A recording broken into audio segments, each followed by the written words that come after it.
You cannot do this. Not here, not now. I never gave permission for this funeral to become your stage. Step away from that casket.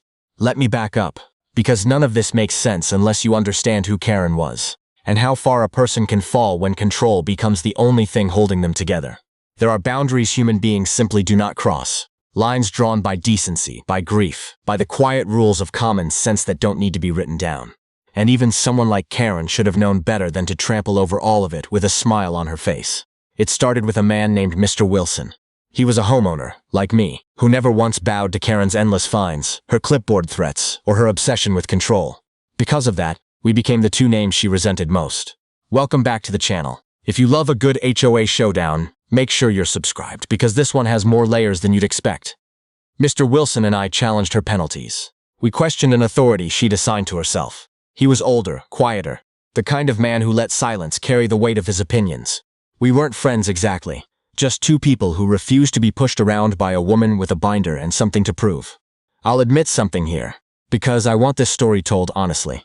At a neighborhood barbecue once, after Karen fined someone for a mailbox that was structurally non-compliant, I raised my glass and said, loud enough for half the yard to hear, to Karen, protecting us all from the dangerous threat of ugly mailboxes. People laughed.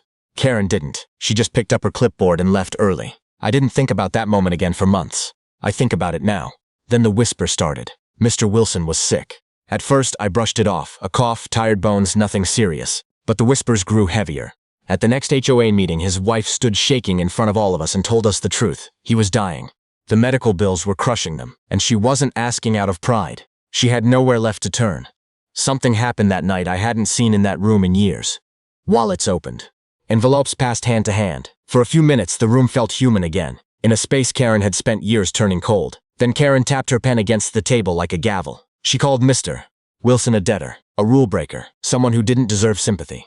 I spoke up, calm at first, reminding her this was about a man's life. She talked over me, louder, sharper. But something had shifted. People weren't listening to her anymore. As chairs scraped back, I glanced at Karen. She stood frozen, jaw clenched, watching compassion unfold in a room she could no longer control. Something cold settled behind her eyes. I noticed it. I don't think anyone else did. I didn't know it then, but that night Karen started quietly keeping score. After the meeting, I went to see Mrs. Wilson myself, handed her an envelope of cash, no name attached. She broke down crying, as the ground had finally given way beneath her. Others did the same, quietly careful to stay out of Karen's line of sight. Karen, meanwhile, went door to door warning people that supporting the Wilsons meant siding with defiance. Most neighbors nodded politely and shut their doors. But not everyone. One evening, a small group of us were on Mrs. Alvarez's porch, half joking about how Karen would probably find the funeral flowers for unauthorized color scheme. Alvarez, who'd lived on the block longer than anyone, didn't laugh. She just said quietly, "You all talk about her like she's a cartoon. She isn't." Nobody knew what to do with that, so we changed the subject. It stuck with me longer than I expected. Before we go further, drop a comment and let us know what city or country you're watching from. We're always curious how far these stories travel. A few days later, the news hit like a fist through glass. Mr. Wilson was gone. No dramatic turnaround, no last-minute miracle. Just a quiet phone call and a house that suddenly felt hollow. The neighborhood mourned together. I thought, maybe naively, that this would be the moment Karen finally softened. I was wrong. At the next meeting, right after his death was announced, Karen asked who was going to cover his outstanding fines. No condolences. Just numbers. Parking citations, grass height violations, penalties issued while the man lay dying in a hospital bed. The room went silent. Someone laughed in disbelief. Another neighbor walked out. Mrs. Wilson sat through it all, hands folded, refusing to give Karen a reaction. Afterward, I saw Mrs. Alvarez pull Karen aside briefly near the parking lot. I couldn't hear what was said, but Karen's face changed for a second. Something tired, something almost afraid, before she straightened up and walked to her car. Later, when a few of us asked Mrs. Alvarez what that was about, she just shook her head and said, "Something happened to her once. Something nobody around here talks about. I'm not going to be the one to say it." That was all she'd give us. The funeral was set for the next morning. The morning came in gray and damp, the kind of sky that seems to lean down on your shoulders. A light drizzle had left the grass slick, and the air smelled like wet earth and lilies. Nearly the whole neighborhood turned out, black umbrellas dotting the cemetery like a slow-moving storm cloud. Someone's shoes squelched softly in the mud. A child coughed and was quickly hushed. Mrs. Wilson sat in the front row, her face pale, her hands gripping a folded handkerchief so tightly her knuckles had gone white. Then we heard the engine. Karen's SUV tore into the gravel lot, wheels crunching hard. She stepped out waving papers, her voice slicing through the quiet, shouting about authorization, about violations, about Mr. Wilson still owing the HOA money, even in death. Heads turned. Someone whispered, "Is she serious right now?" I stepped in front of her, told her to leave, told her this was sacred ground.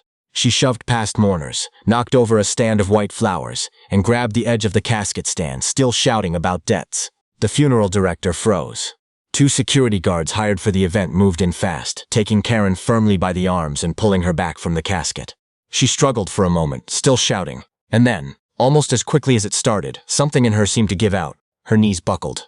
She stopped fighting the guards and just stood there, sobbing, rain running down her face, repeating something under her breath that none of us could make out. It wasn't triumphant to watch. It was just sad.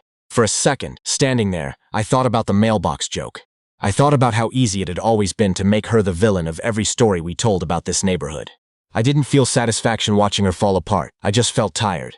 Sirens grew louder in the distance. The guards kept her seated on a nearby bench, away from the casket until police arrived. By the time police got there was no spinning it. Witnesses lined up. Video was already circulating. Karen was arrested. Disorderly conduct, vandalism, interference with a funeral. Her clipboard was bagged as evidence. Court moved fast. The judge watched the footage in silence, flipping through the file in front of her. The citations, the fines, years of paperwork stacked higher than the case itself seemed to warrant. She looked up once, studied Karen for a long moment, and simply asked her to explain herself.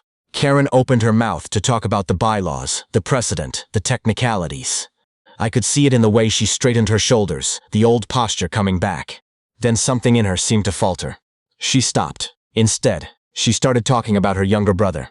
About a house fire, years ago, in a neighborhood with no safety codes, no inspections, nobody enforcing anything that might have stopped it. She'd been the one who found him. She said she'd promised herself that day that she would never again stand by while people ignored rules meant to keep others safe. Somewhere along the way, she admitted, that promise had turned into something else. Something that had less to do with safety and more to do with never feeling powerless again. The courtroom was completely still. It didn't excuse what she'd done, but for the first time, it explained the shape of it. She was fined heavily, ordered to pay restitution, mandated into counseling, and barred permanently from HOA leadership. Back home, the HOA restructured. Fabricated fines were exposed. Refunds went out. Mr. Wilson's name was cleared, and a memorial bench was installed exactly where Karen used to park to write her tickets. I still drive past that bench sometimes, the one where Karen used to park to write her tickets. Mrs. Wilson comes by every few weeks to sit there. So does Mrs. Alvarez on her way to see Karen. I haven't gone myself. Maybe someday. For now, I just think about the toast I made that night and how easy it is to laugh at someone until you find out why they're the way they are. That's the story. If you enjoyed it, like and subscribe for more HOA showdowns. Do you think Karen deserved everything that happened to her? Or was there more to it than that? Let us know in the comments.